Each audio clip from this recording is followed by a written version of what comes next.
So quarterback Joe Flacco met with me today, was asked about his approach to running this year's offense relative to taking the shots downfield or trying to take care of the football and not turn it over.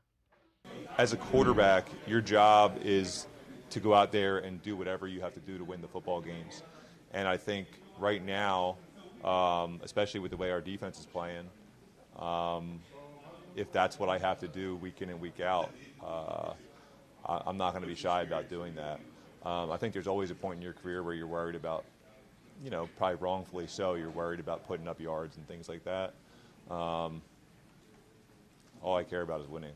Winning football games, that's it. I think most of my career, it's funny because I've probably gotten to throw the ball around the yard a little bit the last few years when I've been in games, but I think most of my career I've honestly played in that conservative style offense where you have to take care of the football and it might not look pretty all the time, but there's going to be a handful of plays that you have to make in every game that could be a deciding factor. So, it's funny to see how things go, but, teams are different and teams are good at doing different things, and we're still trying to find a little bit about what we are the best at. And, during that process is just, finding that balance and doing what you can do as a quarterback.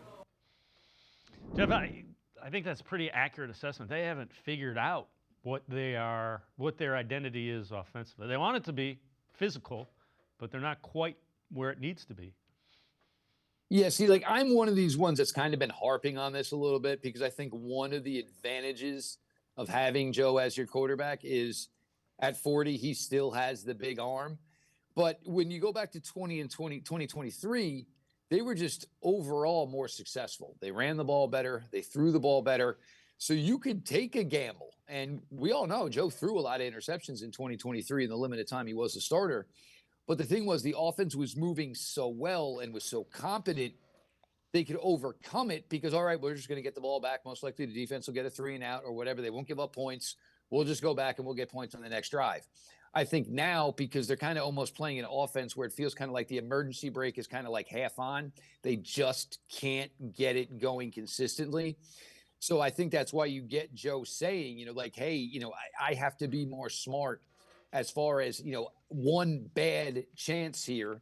And it wasn't necessarily his fault week one, the 2 interceptions, among other things, but proved to be, the difference within that game.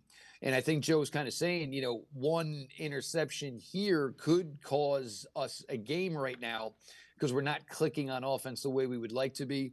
The one thing I will say about Joe, and I've been kind of here with this is, I do believe Dillon Gabriel right now could have given us everything Joe Flacco has to this point. And if that's the case, then for me, yeah, Dillon Gabriel probably should be playing. You're trying to develop a quarterback. But there also is the belief maybe Joe can play better. Isaiah Bond was open a little bit on Sunday that never really came to fruition. One of those throws was a cover 2 throw. Joe Flacco's a veteran. He doesn't normally miss that throw. He did miss that throw. So maybe there's a chance where Joe can kind of get into a little bit better of a groove here. And I think that's, what the Browns are going to ultimately try to see. If they can steal another win or 2 here during this difficult beginning 6-game stretch, then maybe it lightens up a little bit. But if you get another win or 2 here during this first 6-game stretch, that probably means Joe picked up his play a little bit, which then gives you even a stronger amount of confidence, maybe what Joe could do week 7, 8, 9, 10, et cetera. Yeah. The other thing I would say is, remember, he didn't get a lot of training camp reps because of the 4 quarterback thing and all that. So, and again, I'm not making excuses. He's got to play better.